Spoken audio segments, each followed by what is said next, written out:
Welcome back to Sunday Night Live. If you're new here, Sunday Night Live is where we look at what's actually happening in hiring, the job market, and the workplace, and try to make sense of what it means for the person who's actually trying to find a job. And tonight, I want to start with the phrase that keeps showing up everywhere online: the job market is cooked. Hmm. You see people saying it on YouTube, LinkedIn, TikTok, Reddit, and basically everywhere and anywhere job seekers are talking about what they're experiencing right now. But here's where it gets interesting. Canada just reported around 75,000 more people employed in July, and unemployment actually fell to 6.4%. Meanwhile, in the United States, we had a much weaker month with payroll employment declining by around 23,000 jobs. And even though unemployment remained relatively low, it's kind of weird. So depending on which headline you read, you could be thinking that hiring is improving or the market is barely moving. And that's why I think we need to ask a bigger question here. So thank you for joining me again, Iain. I'm glad to have you back. If Nice you to don't be know back. Iain, if you just want to do a quick, brief introduction of yourself as well. Lead tester at Guhuza and administrative assistant as well. Thank you, Iain. But Iain, I got a question for you already. Okay. Is the job market actually as bad as people think online? Or is there just a disconnect between what the economic numbers are telling us and what job seekers are actually experiencing? There's definitely a disconnect, right? The numbers, they may look okay overall, but job seekers are facing fewer openings, right? Heavier competition, longer hiring process, and far more applications for each. And I think that's the first important distinction to make right there. A healthy looking unemployment number does not automatically mean it's easier to get hired, right? So I want to go on to this next section. One of the biggest things we've been seeing recently is just how extreme the application numbers are becoming, as you mentioned. There are people talking publicly about applying to hundreds of jobs. Some are applying to thousands. And in some cases, people are using AI and automation just to keep up with the volume. Think about how strange that is. For years, job seekers were told you need to apply to more jobs. But now we're reaching the point where someone can apply to hundreds or even thousands of positions and still struggle to get a real conversation with an employer. Yep. At some point, if people are applying to 1,000 jobs and still can't get a conversation, we have to stop pretending the problem is simply that the candidates aren't trying hard enough. Yep. So, Iain, have we created a job search system where candidates are responding to automation with even more automation? That's exactly what's happening here, man. Employers are automating how they sort through people. Candidates are automating how they apply. And everyone is creating more noise, right? We're moving faster, but not necessarily connecting better. And employers can't keep up with the thousands of resumes. We know that No. already. And candidates can apply to thousands of jobs, but is anybody actually connecting? Mm. So again, Iain, if someone watching us has already applied to 200, 500, or even 1,000 positions, when do you stop increasing the number of applications and start changing the strategy? So that's a tough question to be honest with you. You, you don't want to overdo it. You're gonna burn yourself out, right? But you don't want to go too little. You're gonna be too lazy. You're gonna get used to that flow, right? So you need like a happy, an even balance, I guess you'd say. Hmm. And then this kind of dropped right into the ghost jobs conversation that we were Ah, speaking about mm, previously too. And it directly connects to this conversation because that has blown up recently. Ghost jobs, we've been hearing job seekers talk about this for a long time. You apply, you hear nothing. The position gets reposted, you still hear nothing.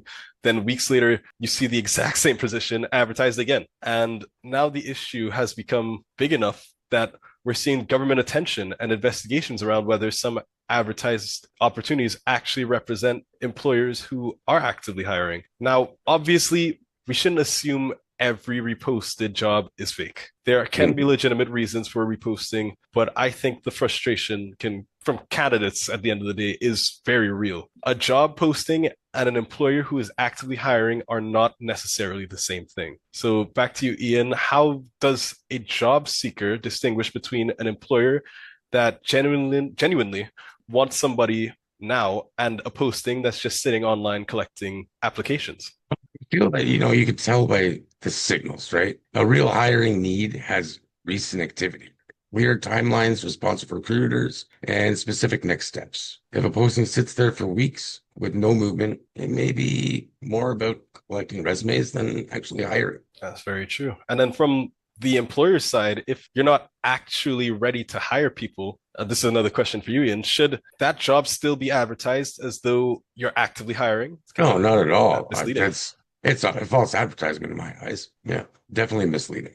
And now we have to go into another section here. We get to another huge hiring conversation right now. AI isn't just helping write resumes anymore. AI is starting to conduct interviews. And there are now recruiting platforms where a candidate can apply and an AI-led interview late at night. They could receive one after work or whenever they're available. And I can understand the argument for it. Your work shift ends, you have children, you're working another job, it's midnight, and that's the only time you really have available. Technology can remove some of those scheduling barriers, but then there's another side to it. You're interviewing for a job, and there isn't actually a person interviewing you. We we've made interviews available 24 hours a day, but somehow we've also removed the person from the interview. So, Ian, is that progress? It's not really progress, right? Getting more interviews sounds like progress, but if there's no real person involved, it can become another automated step. The opportunity only gets better when it actually leads to a real conversation. That's so true. And if AI means every applicant can technically get an interview, but there's no human on the other side, is the candidate actually getting a better opportunity? Where do you think AI genuinely belongs in hiring? And what point do we say no? At this stage, two humans need to talk. What do you think, Ian? Honestly, assistance with your resume. I would use AI for that assistance. You know what I mean? And, AI for, say, the matching, right? With the details for the job description and the skills of that. But the actual connection should be human to human, no matter what. That's so true. And we'll talk more about Guhuza in the end, but that's really what we're trying to do, connect people. Exactly. And then we got probably one of the strangest hiring stories recently. A startup founder went viral after a company party where people were offered the chance to get branded tattoos. And the founder talked about offering instant interviews to people who participated. The story spread everywhere because people looked at it and basically said, there is no way the job market has gotten this bad, right?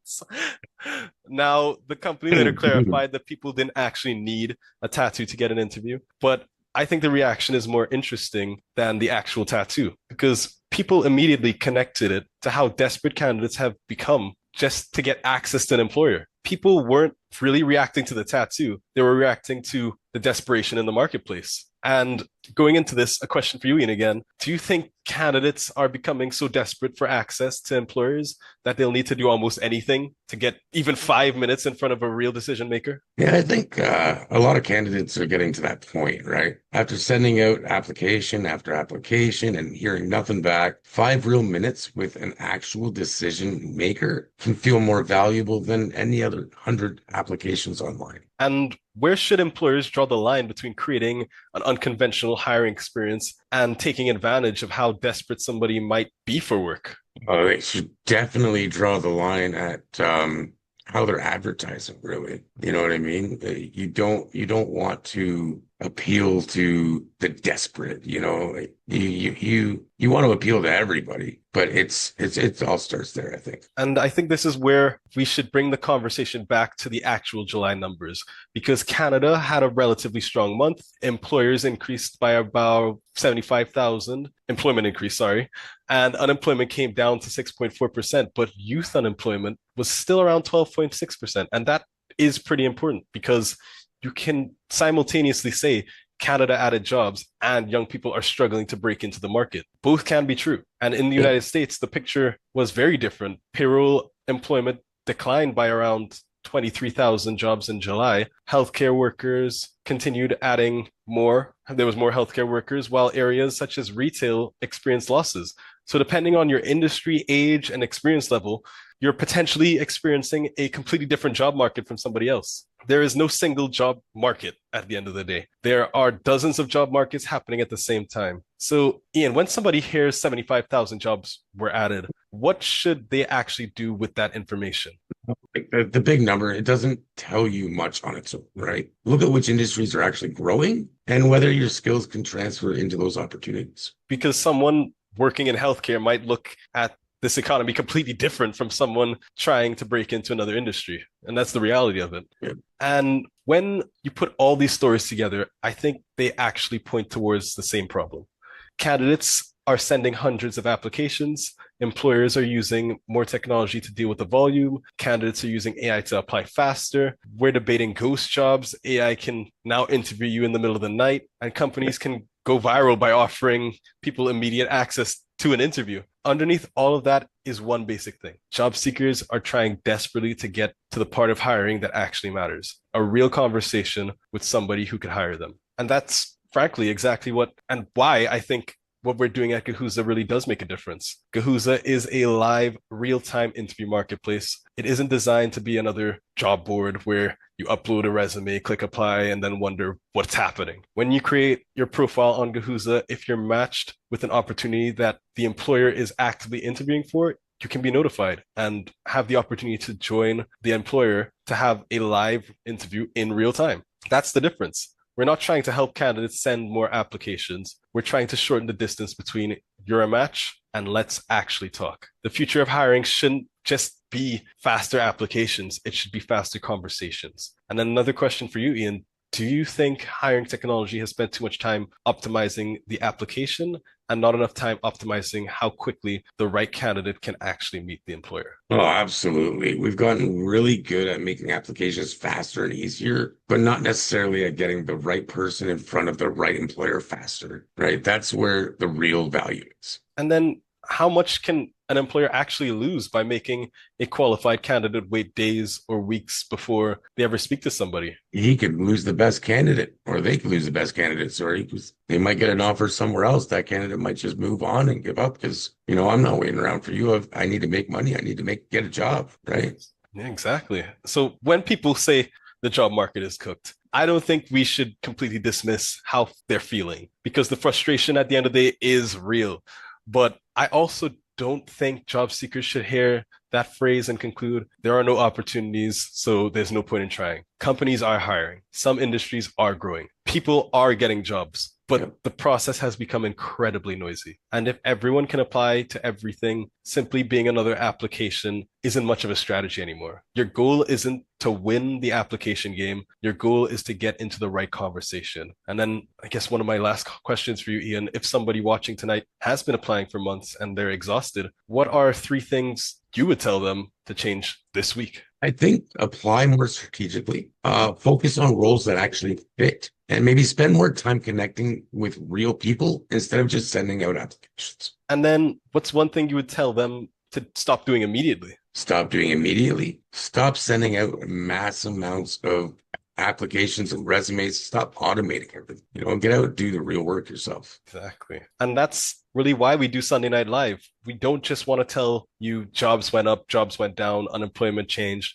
We want you to understand what's actually happening underneath those numbers and what you can do differently because of it. Because your job search is ultimately a lot more personal than national unemployment numbers. And if you're actively looking for work, I want to let you guys know, join us again every Thursday at 2 p.m. Eastern for our weekly job search walkthrough and Q&A. That's where we go much more hands-on. We talk about resumes, we talk about interviews and wide range of things, really. And what employers are actually looking for. Mistakes we're seeing candidates make, how to position your experience, how to communicate your value. And we answer questions you're actively and actually dealing with in the job search. And definitely check out Guhuza. Guhuza, again, is a live 100%. Marketplace built around matched candidates and actively hiring employers into a real conversation. Because job seekers don't need another place where they can apply and wonder what's happening. And employers don't need another inbox filled with hundreds of applications they don't have time to properly review. They need a better way to connect. No more apply and wait. When the match is real, let's get to the conversation. Let's get it done. I want to thank you so much for joining me today on this Sunday. Thank you for having me.